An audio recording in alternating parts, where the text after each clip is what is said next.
When Falk says, negative thoughts are 7 times more strong than positive thoughts, he's right about that. Trinity, my girlfriend, she always tells me that because I have a tendency to, if I'm down on myself or something, to be like my hardest critic and be really negative about it.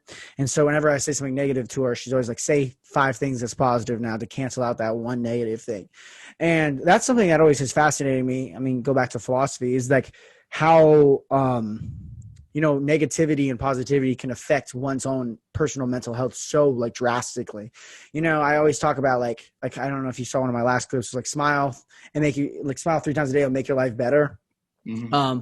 The days that you laugh, like the days I watch Rick and Morty or some cartoon, just like when I'm allowed to, and I'm just like rolling on the floor laughing, it's a good day, And so like, it's just crazy how like if you force yourself, even if you force yourself to smile, be positive, tell yourself that you're happy, it actually does have some effect in your mental health. Mm-hmm. I like another thing from Coach Falk, or he got it from somebody else. I forget who he got it from. He admitted where he got it from, but like however you feel, whatever you feel about like how you could do something, if whether you feel like you can do it or you can't do it, you're right.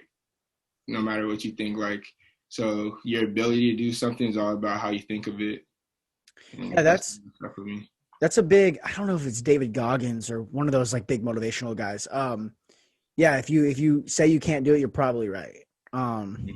Because you're gonna, I was talking about this with somebody, I can't remember. A lot of these podcasts fade together, but they're basically saying that like, tell yourself you can do it. Actually, I was talking about this today with my barber, Scales. So he's obviously the Raiders barber. We've talked about him before, but he was telling me, he was like, yeah, whenever you want something, like you just got to tell the universe you want it, and it has a way of like giving it to you. And it made me think of something John Jones did. So John Jones he wrote down champion 2011 when he was signing his autograph before, and this was in 2010, I think. And then March or November, I can't remember, 2011, he actually became a champion.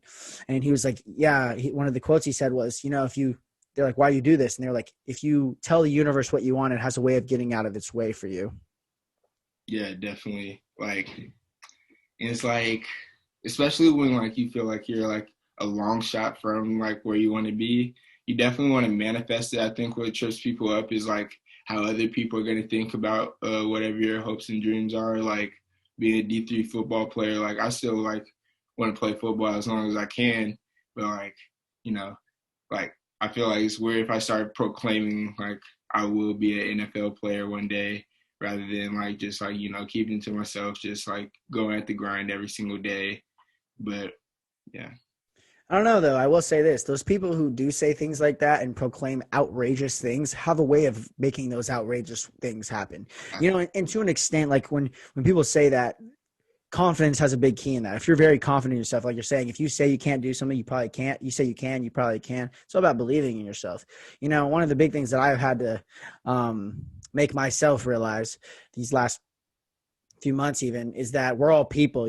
Everybody you're competing with, everybody you're not even really competing with, but everyone you think you're competing with even is also a human, and it's also going through the same shit you are. They got their bad days, they got their good days, they got their family hurt, and so like, even let's give him my example of podcasting, even Joe Rogan's a person, and he fails and he grows, even though he's ginormous and he does the UFC and he's a stand-up comic. He generates his own wealth and he does his own things, but everybody has their levels of success and their levels of failure. So you got to really focus on yourself rather than focus on the outside, I feel like. Yeah, it's definitely where like I don't have a clear definition of success, but like success is like based on yourself. Like it should be based on like, are you better than you were yesterday? And if that's true, then you're succeeding. I'd say that. No, yeah. And like, if you really think about the most successful people or the most people, because, you could look at the most successful people as like Steve Jobs and them, but you could also look at the most successful people as the people who succeeded in their heads. David Goggins, Kobe Bryant, Michael Jordan. And you can think about like how, if you succeed in your own head, you're always succeeding, you're always getting better.